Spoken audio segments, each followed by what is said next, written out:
میں بہک سکوں یہ مجال کیا، میرا رہنما کوئی اور ہے۔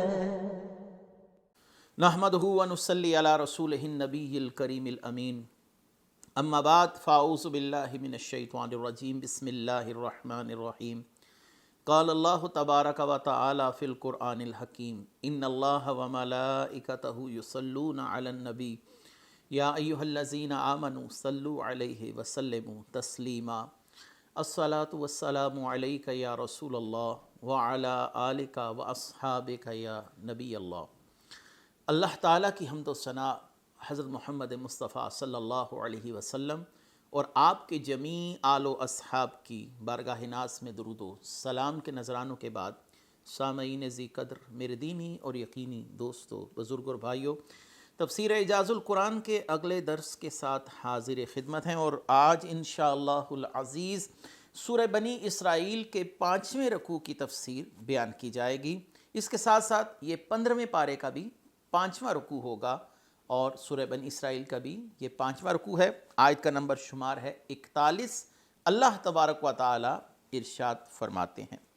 وَلَقَدْ صَرَّفْنَا فِي هَذَا الْقُرْآنِ لِيَذَّكَّرُوا وَمَا يَزِيدُهُمْ إِلَّا نُفُورًا، اور بے شک ہم نے اس قرآن میں طرح طرح سے بیان فرمایا تاکہ وہ سمجھیں، اور یہ سمجھانا ان کے دور ہونے کو ہی بڑھا رہا ہے۔ یہاں پر اللہ تبارک و تعالیٰ نے مختلف نوعیت کے جو عقول رکھنے والے لوگ ہیں، مختلف ذہنی، جس کو آپ کہتے ہیں اپروچ رکھنے والے لوگ ہیں، یا ذہنی کیفیات کے حوالے سے اللہ تعالیٰ نے فرمایا کہ ہم نے کلام کیا۔ کسی انسان کو آپ سختی سے سمجھا سکتے ہیں، اور کسی انسان کو آپ پیار محبت سے، زجر و توبیخ سے بھی کوئی سمجھتا ہے، کوئی محبت سے سمجھتا ہے۔ تو اللہ تبارک و تعالیٰ نے فرمایا ہم نے قرآن میں وعیدات کے ذریعے بھی اپنی وحدانیت کے دلائل دیے ہیں، انبیاء علیہم السلام کی رسالت اور نبوت اور ان کی حقانیت کا بیان فرمایا ہے، اور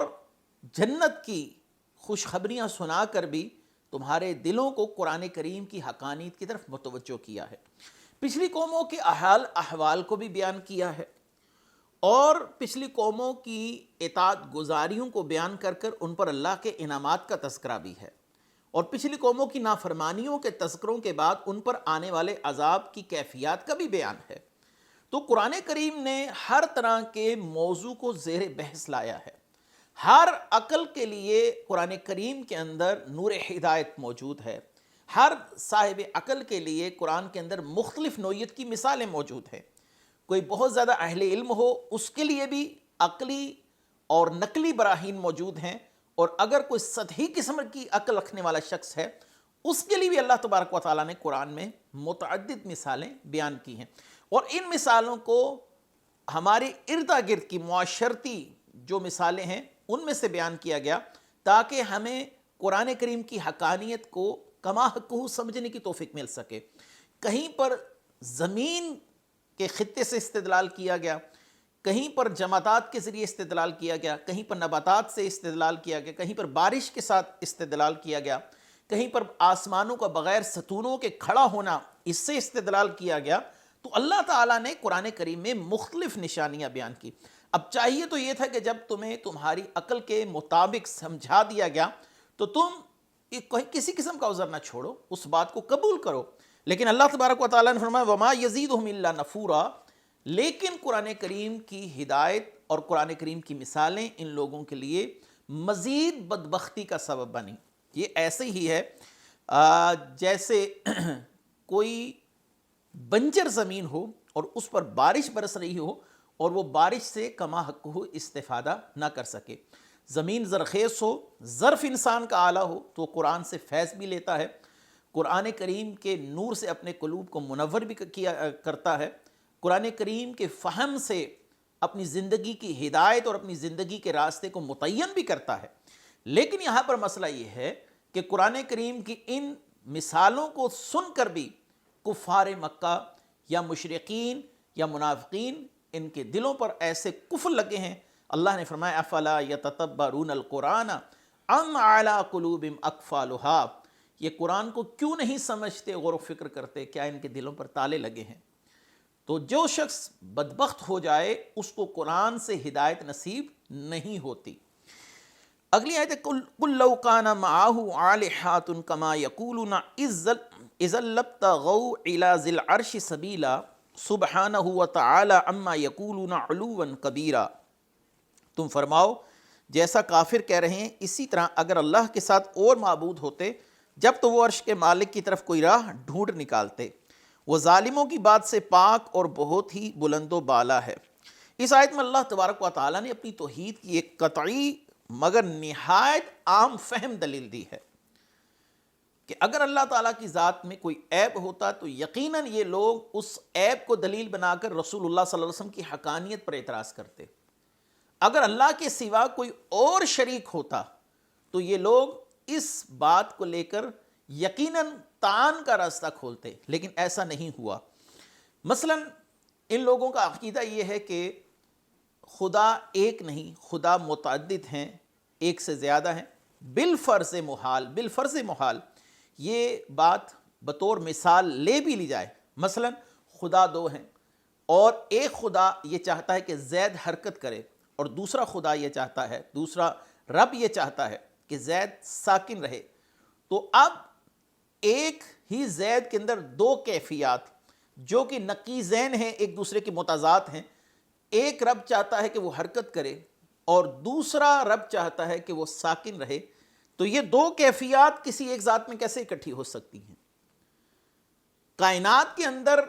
دن اور رات کا تسلسل، موسموں کا اپنے وقت پر آنا، سردیوں میں سردیوں کا پھلوں کا پایا جانا، اور ابھی تک نظام کائنات کا ایک پورے ربط کے ساتھ چلنا، اس کے اندر کسی قسم کا تغیر و تبدل نہ ہونا، یہ سب اس بات کی واضح دلیل ہے کہ خدا وحدہ لا شریک ہے، خدا ایک ہی ہے جس کی مرضی سے کائنات کے اندر تمام معاملات ایک ربط کے ساتھ چل رہے ہیں، ایک ترتیب کے ساتھ چل رہے ہیں۔ اگر اللہ تبارک و تعالیٰ کے ساتھ کوئی اور شریک ہوتا لفسدتا، قرآن نے کہا زمین و آسمان میں فساد پڑ جاتا، زمین و آسمان تباہ و برباد ہو جاتے۔ زمین و آسمان کا قیام اور ایک رب کے ساتھ قیام، ہر چیز کا ایک ترتیب کے ساتھ چلنا، انسان کی تخلیق، پھلوں کا، جمادات کا ہونا، نباتات کا اپنے وقت پر پھولوں کو لانا، پھلوں کو لانا، یہ خدا وحدہ لا شریک کی وحدانیت کی بہت بڑی عقلی دلیل ہے اگر اس کو سمجھا جائے۔ اور اگر ایک اور دوسرا عقلی استدلال قائم کیا جاتا ہے کہ ایک رب یہ چاہتا ہے کہ زید حرکت کرے، مشرکین پر یہ ایک عقلی برہان قائم کی جا رہی ہے، اور دوسرا رب یہ چاہتا ہے کہ زید حرکت نہ کرے، اور ایک رب اپنے ارادے کو پایہ تکمیل تک پہنچاتا ہے اور زید حرکت کرتا ہے، زید چلتا ہے، اور دوسرا چاہتا ہے کہ یہ نہ چلے، اور جس کا ارادہ دب گیا یا جس کا ارادہ پورا نہ ہوا وہ خدا کیسے ہو سکتا ہے؟ خدا تو ہر شے پر قادر ہے، جب اس کا ارادہ ہی پورا نہ ہو سکا، وہ اپنی قوت کو کما حق کو استعمال نہ کر سکا اور وہ دب گیا، وہ عاجز آ گیا، تو وہ خدا نہیں ہے، کیونکہ عجز اور محتاجی یہ نقص ہے، یہ عیب ہے، اور خدا وحدہ لا شریک ہر طرح کے عیب سے پاک ہے۔ اگلی آیت ہے تسبح لہ السماوات السبع والارض ومن فیہن وان من شیء الا یسبح بحمدہ ولکن لا تفقہون تسبیحہم انہ کان حلیما غفورا۔ ساتوں آسمان اور زمین اور جو مخلوق ان میں ہے سب اسی کی پاکی بیان کرتے ہیں، اور کوئی بھی شے ایسی نہیں جو اس کی حمد بیان کرنے کے ساتھ اس کی پاکی بیان نہ کرتی ہو، لیکن تم لوگ ان چیزوں کی تسبیحات کو سمجھتے نہیں، بے شک وہ حلم والا، بخشنے والا ہے۔ یہاں پر اللہ تبارک و تعالیٰ نے ایک اور شے کا بیان فرمایا، وہ شے کیا ہے کہ ساتوں زمینوں، ساتوں آسمانوں میں بسنے والی مخلوقات اللہ کی تسبیح و تقدیس و تحلیل بیان کرتے ہیں۔ اب یہاں پر جن و انس کی تسبیح و تقدیس و تحلیل تو سمجھ آتی ہے، اور فرشتوں کی تسبیح و تقدیس و تحلیل تو سمجھ آتی ہے، وہ چیزیں جو جمادات ہیں، نباتات ہیں، ان کی تسبیح اور تقدیس اور تحلیل کیا ہے، وہ اللہ کی تسبیح کیسے بیان کرتی ہیں؟ تو صاحب تفسیر روح البیان علامہ اسماعیل حقی رحمۃ اللہ علیہ آپ اس طرف کہیں کہ ان کا وجود وہ اللہ تبارک و تعالیٰ کی وحدانیت کی نشانی ہے، اللہ تعالیٰ کے خالق ہونے کی نشانی ہے، یہی ان کی تسبیح ہے کہ وہ زبان حال سے تسبیح کہہ رہی ہیں۔ لیکن اگر ہم ذخیرہ احادیث کو دیکھیں تو ہمیں نباتات سے بھی زبان قال سے تسبیحات کہنے کے ثبوت میسر آتے ہیں۔ مثلا جب سیدنا داؤد علیہ السلام اللہ تبارک و تعالیٰ کی تسبیحات پڑھتے تھے اور زبور کی تلاوت کرتے تھے تو ان کے ساتھ پہاڑ بھی اللہ کی تسبیحات بیان کیا کرتے تھے۔ نبی کریم صلی اللہ علیہ وسلم نے فرمایا میں اس پتھر کو جانتا ہوں جو مجھے اعلان نبوت سے پہلے کہا کرتا تھا الصلاۃ والسلام علیکہ یا رسول اللہ۔ صحابہ اکرام کی روایت ہے کہ نبی کریم صلی اللہ علیہ وسلم کے ساتھ جب ہم کھانا کھاتے تھے تو ہم کھانا تناول کرتے ہوئے کھانے کی تسبیحات کو سنا کرتے تھے، یعنی ان لقموں سے تسبیحات کو سنا کرتے تھے جو ہم تناول کیا کرتے تھے۔ اور وہ ممبر جس پر رسول اللہ صلی اللہ علیہ وسلم تشریف فرما ہوتے تھے، وہ ممبر رسول اللہ صلی اللہ علیہ وسلم کے فراق میں رویا، اس میں بھی اللہ تعالیٰ نے شعور اور ادراک پیدا کیا۔ ہر شے کے اندر ایک شعور ہے، ایک ادراک ہے، اس کی حیات کی ایک اپنی تعریف ہے جو اللہ تبارک و تعالیٰ جانتے ہیں۔ اب رسول اللہ صلی اللہ علیہ وسلم دو قبروں کے درمیان سے گزر رہے ہیں تو آپ صلی اللہ علیہ وآلہ وسلم نے ان دونوں قبروں پر شاخ کو چیر کر رکھ دیا اور فرمایا جب تک یہ ہری بھری رہیں گی اللہ کی تسبیح بیان کرتی رہیں گی اور اس کی وجہ سے میتوں سے عذاب میں تخفیف کر دی جائے گی۔ اور اسی طرح علماء کرام نے فرمایا وہ پھول جو تازہ ہوں جن میں حیات کے اثرات موجود ہوں وہ بھی اللہ کی تسبیح بیان کرتے ہیں۔ ان کو قبروں پر ڈالنے کا فائدہ یہ ہے کہ اللہ تعالیٰ ان کی تسبیحات کی وجہ سے میت پر عذاب کی تخفیف کی صورتحال پیدا فرما دے گا۔ یہ جو قبروں پر پھول ڈالے جاتے ہیں اس کی اصل یہی حدیث ہے۔ شیخ محقق نے اشیاۃ اللمات کے اندر یہی فرمایا ہے کہ قبروں پر پھول ڈالنے کی اصل یہی حدیث ہے کہ جب تک وہ تر و تازہ رہیں گے اللہ کی تسبیح بیان کرتے رہیں گے اور میت سے عذاب میں تخفیف کر دی جائے گی۔ اگلی آیت وَإِذَا قَرَأْتَ الْقُرْآنَ جَعَلْنَا بَيْنَكَ وَبَيْنَ الَّذِينَ لَا يُؤْمِنُونَ بِالْآخِرَةِ حِجَابًا مَسْتُورًا، اور اے حبیب جب تم نے قرآن پڑھا تو ہم نے تمہارے اور آخرت پر ایمان نہ لانے والوں کے درمیان ایک چھپا ہوا پردہ کر دیا۔ اس آیت کا شان نزول یہ ہے کہ نبی کریم صلی اللہ علیہ وآلہ وسلم پر جب سورۃ تبت یدا ابی لہب وتب کا نزول ہوا تو ابو لہب کی بیوی وہ ایک بہت بڑا پتھر اٹھا کر لائی جب نبی کریم صلی اللہ علیہ وسلم بیت اللہ شریف کے اندر نماز پڑھ رہے تھے تاکہ نعوذ باللہ اس پتھر سے رسول اللہ صلی اللہ علیہ وسلم کے سر پر ضرب لگائے اور آپ صلی اللہ علیہ وسلم کو نقصان دے۔ لیکن اللہ تعالیٰ نے اس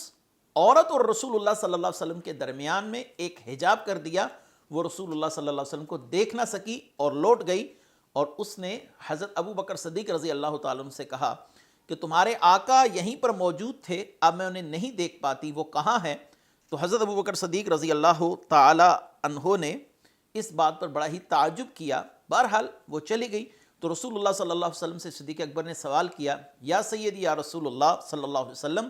ابو لہب کی بیوی جو آپ کے سر اقدس کو مسلنے کے لیے پتھر کو اٹھا کر لائی تھی وہ آپ کو دیکھ نہ سکی، اس کی وجہ کیا ہے؟ تو آپ صلی اللہ علیہ وسلم نے فرمایا کہ اللہ تعالیٰ نے اس کے اور میرے درمیان ایک فرشتہ حائل کر دیا تھا۔ تو گویا یہ آیت اس واقعے کے لیے اتری ہے، اور صوفیہ کرام اس کی ایک اور تفسیر کی طرف گئے ہیں کہ جو لوگ بے ایمان ہوں وہ رسول اللہ صلی اللہ علیہ وسلم کے دیدار سے محروم رہتے ہیں، جن کا ایمان قوی ہے اور جن کا ایمان کمال درجے کا ہے وہ رسول اللہ صلی اللہ علیہ وسلم کی صبح و شام زیارت کرتے ہیں۔ شیخ ابو العباس مرسی رحمۃ اللہ علیہ فرماتے ہیں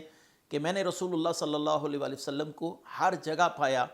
اور اگر میں اپنی پلک جھپکنے کے برابر بھی رسول اللہ صلی اللہ علیہ وسلم کو اپنی آنکھوں سے گم پاؤں تو یہ میں تصور کرتا ہوں کہ میرے ایمان میں نقص پیدا ہو گیا ہے، میرے ایمان میں کمی آ گئی ہے۔ اگلی آیت ہے وَجَعَلْنَا عَلَىٰ قُلُوبِهِمْ أَكِنَّةً أَن يَفْقَهُوهُ وَفِي آذَانِهِمْ وَقْرًا وَإِذَا ذَكَرْتَ رَبَّكَ فِي الْقُرْآنِ وَحْدَهُ وَلَّوْا عَلَىٰ أَدْبَارِهِمْ نُفُورًا نَحْنُ أَعْلَمُ بِمَا يَسْتَمِعُونَ بِهِ إِذْ يَسْتَمِعُونَ إِلَيْكَ وَإِذْ هُمْ نَجْوَىٰ إِذْ يَقُولُ الظَّالِمُونَ إِن تَتَّبِعُونَ إِلَّا رَجُلًا مَسْحُورًا۔ اور ہم نے ان کے دلوں پر غلاف ڈال دیے ہیں تاکہ اس قرآن کو نہ سمجھیں، ان کے کانوں میں بوجھ ڈال دیا ہے، جب تم قرآن میں اپنے اکیلے رب کا ذکر کرتے ہو تو وہ کافر نفرت کرتے ہیں، پیٹھ پھیر کر بھاگتے ہیں۔ ہم خوب جانتے ہیں کہ جب وہ آپ کی طرف کان لگا کر سنتے ہیں تو وہ اسے کیوں سنتے ہیں؟ جب وہ آپس میں مشورہ کرتے ہیں، جب ظالم کہتے ہیں تم تو صرف ایک ایسے مرد کی پیروی کر رہے ہو جس پر جادو ہوا ہے۔ وَجَعَلْنَا عَلَىٰ قُلُوبِهِمْ أَقِنَّةً، آیت کا خلاصہ کفار کی ضد اور انانیت، ان کی ہٹ دھرمی کے باعث اللہ نے ان کے دلوں پر پردے ڈال دیے ہیں۔ یہ نہیں کہ اللہ نے پردے ڈالے وہ قرآن نہیں سمجھ سکتے، اس میں ان کا اپنا کوئی کسب نہیں۔ یاد رکھیے کہ انسان جب گناہ کرتا ہے تو اس کے دل پر ایک سیاہ نقطہ لگایا جاتا ہے، اور اس کے گناہوں کی کثرت اس کے دل کو مکمل سیاہ کر دیتی ہے۔ کَلَّا بَلْ رَانَ عَلَىٰ قُلُوبِهِمْ مَا كَانُوا يَكْسِبُونَ، قرآن نے کہا جو تم برے اعمال کرتے تھے اس کے سبب تمہارے دلوں کو زنگ لگا۔ انہوں نے ایسے افعال کیے، رسول اللہ صلی اللہ علیہ وسلم کی توہین کی، اللہ تعالیٰ نے ان کے دلوں پر مہر لگا دی۔ یہ نہیں کہ مہر لگائی تو انہوں نے برے کام کیے، برے کام کیے تو اللہ تعالیٰ نے ان کے دلوں پر مہر لگا دی اور ان کے دل سیاہ ہو گئے۔ اور اب قرآن سنتے ہیں تو قرآن کو سمجھ نہیں آتا۔ بہت سے لوگ ہیں آج بھی قرآن پڑھتے ہیں لیکن قرآن کا فہم انہیں نصیب نہیں ہوتا، ان کو حقانیت قرآن سے سمجھ نہیں آتی۔ اور اللہ تبارک و تعالیٰ نے کیا فرمایا؟ وہ یہ کہتے ہیں کہ ان تتبعون الا رجلا مسحورا، کہ تم ایک مجنون شخص کی پیروی کرتے ہو۔ یہاں پر مجنون کہنے کا، ساحر کہنے کا، مسحور کہنے کا معاملہ یہ ہے کہ کچھ لوگوں نے اس آیت سے استدلال کیا کہ رسول اللہ صلی اللہ علیہ وسلم پر جادو نہیں ہوا تھا۔ لبید بن عاصم نے جو رسول اللہ صلی اللہ علیہ وسلم پر جادو کیا تھا، اگر ہم اس بات کو مان لیں اور صحیح بخاری اور صحیح مسلم کی ان روایات کو قبول کر لیں تو وہ قرآن کے خلاف ہو جائیں گی، کیونکہ یہ کفار کا قول ہے کہ رسول اللہ صلی اللہ علیہ وسلم مسحورہ ہے، آپ پر جادو ہوا ہے۔ پہلی بات تو یاد رکھیے کہ یہاں پر مسحورہ کہنے کا مطلب ان کا یہ ہے کہ قرآن کریم ایک ایسی بے ربط کتاب ہے، ایک ایسی کتاب ہے جو کسی مجنون شخص کا کلام ہے، نعوذ باللہ، اور یہ مجنون اس لیے ہوں کہ ان پر سحر ہوا ہے۔ جبکہ ہم رسول اللہ صلی اللہ علیہ وسلم پر جو جادو کے اثرات مانتے ہیں وہ صرف اس حد تک ہیں کہ اس کا اثر آپ کے کسی بھی دینی معاملے پر اور تبلیغی معاملے پر نہیں پڑا۔ رسول اللہ صلی اللہ علیہ وآلہ وسلم فقط کچھ اوقات میں اپنی دنیاوی معاملات کے اندر نسیان کا شکار ہو جاتے تھے کہ آپ صلی اللہ علیہ وآلہ وسلم نے یہ عمل کیا ہے یا نہیں کیا۔ اس سے تطبیق ہو جاتی ہے ان احادیث اور قرآن کی اس آیت کے اندر۔ الا رجلا مسحورا کو دلیل بنانا کہ کسی نبی پر جادو نہیں ہو سکتا، یہ بات اب میں سمجھتا ہوں کہ کمزور ہے، کیونکہ جب جادوگروں نے زمین پر رسیاں پھینکی تھیں تو حضرت موسیٰ علیہ السلام کو رسیاں سانپوں کی طرح بھاگتی ہوئی محسوس ہوئیں اور آپ نے اپنے دل میں خوف محسوس کیا۔ تو یہ جادو کا جو اثر ہے نبی پر، یہ اللہ کی مشیت سے، اللہ تبارک و تعالیٰ کی حکمت کا اگر کوئی تقاضا ہے تو ہو جاتا ہے، لیکن اتنا ہی جتنا اللہ تعالیٰ چاہتا ہے۔ اب اس سے یہ کہنا کہ مسحورہ کہنے سے کفار کے ساتھ مشابہت ہو جائے گی، لہٰذا نہیں کہنا چاہیے، تو آپ ایک طرف یہ دیکھیے کہ آپ منکرین حدیث کے لیے ایک راستہ کھول رہے ہیں کہ اگر بخاری مسلم کی روایات معتبر اور معتمد نہیں ہے تو پھر اس کے بعد دیگر کتابوں کا کیا شمار، وہ لوگ پھر اس کے علاوہ بھی انکار کریں گے۔ یاد رکھیے لبید بن عاصم والا واقعہ بالکل صحیح ہے، ہم اس کو صحیح مانتے ہیں۔ اس آیت کا معنی یہ ہے کہ رسول اللہ صلی اللہ علیہ وسلم پر سحر ہو گیا، آپ کا نعوذ باللہ آپ کا ذہن کام نہیں کرتا، آپ کی گفتگو جو ہے وہ ایسی ہے جیسے کوئی شخص مجنون شخص گفتگو کر رہا ہو۔ اور قرآن میں کئی جگہ پر رسول اللہ صلی اللہ علیہ وسلم کے لیے انہوں نے مجنون کے الفاظ کہے ہیں۔ اور مجنون کیوں ہوئے؟ کیونکہ آپ پر جادو ہو گیا۔ اور نعوذ باللہ کسی اہل ایمان کا یہ عقیدہ اور یقین نہیں ہے،